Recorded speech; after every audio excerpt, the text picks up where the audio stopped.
This new Insta360 camera is the first to have dual 1-inch sensors. So of course I needed to test this out in low light conditions and see how it handled shooting some star-lapse videos. And so far I've been really impressed. The 1-inch sensors are bringing in so much light.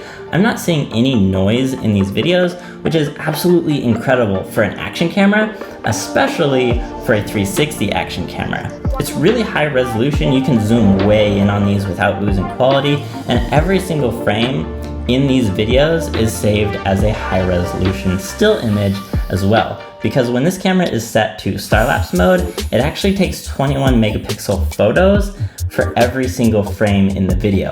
And there's also an option for 21 megapixel RAW photos as well. This is a professional camera and they're definitely giving you all the professional options here. Here's some of the RAW photos I took from this video and edited in Lightroom. The really cool thing about 360 cameras is that you can reframe the field of view in an infinite amount of ways.